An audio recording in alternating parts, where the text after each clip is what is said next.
지난달 취업자 수 증가폭이 오랜만에 10만 명 선을 넘어섰는데요. 내용을 들여다보면 상황이 개선됐다고 보기 어려운 점이 많습니다. 특히 취약계층의 일자리가 급감했는데요. 급격한 최저임금 인상 등이 영향을 미친 것으로 풀이됩니다. 취재기자 연결합니다. 조태현 기자. 네, 경제부입니다. 지난달 단순 노무 종사자가 많이 줄어들었다고 하는데요. 고용 한파가 취약계층을 강타했다 이렇게 봐도 되는 겁니까?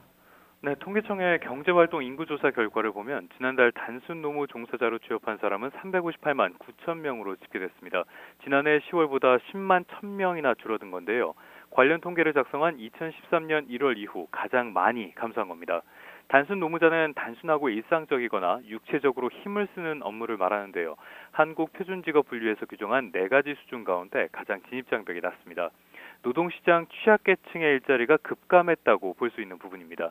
종사 지위로 구분해보면 역시 취약계층에 해당하는 임시 근로자가 1년 전보다 11만 6천 명 줄었습니다. 교육 수준 측면에서도 대졸 이상 고학력 취업자는 1년 전보다 47만 8천 명 증가했지만 고졸 이하 학력 취업자는 30만 명 넘게 감소했습니다. 지난달 전체 취업자는 1년 전보다 16만 5천 명 늘어서 10개월 만에 최대치를 기록했는데요. 취약계층의 고용 한파 갈수록 심해지는 모양새입니다.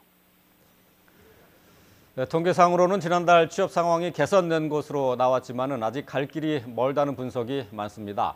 그중에서 취약계층이 큰 타격을 입었는데요. 이렇게 취약계층의 일자리가 사라진 이유 어디에 있습니까? 네, 이 단순 노무 종사자는 상대적으로 한계점에 가까이 있는 근로자로 여겨집니다. 따라서 고용지표가 나쁜 상황에선 다른 직업보다 많이 줄어든다는 것이 통계청의 설명입니다. 전체적인 이유를 찾자면 결국 급격한 최저임금 인상에 영향을 받은 것으로 풀이되는데요. 최근 한국은행이 발표한 경제연구 보고서를 참고할 필요가 있습니다. 이 내용을 보면 최저임금 인상에 영향을 받는 근로자가 1% 늘면 정규직 고용은 0.7% 줄어드는 것으로 나타났습니다. 임시 일용 근로자는 무려 4.3%나 급감했는데요. 소득 역시 전체 근로자에게 도움이 되지만 기업이 인원과 근로시간을 줄이면서 임시 일용 근로자는 오히려 소득이 감소하는 모습을 보였습니다.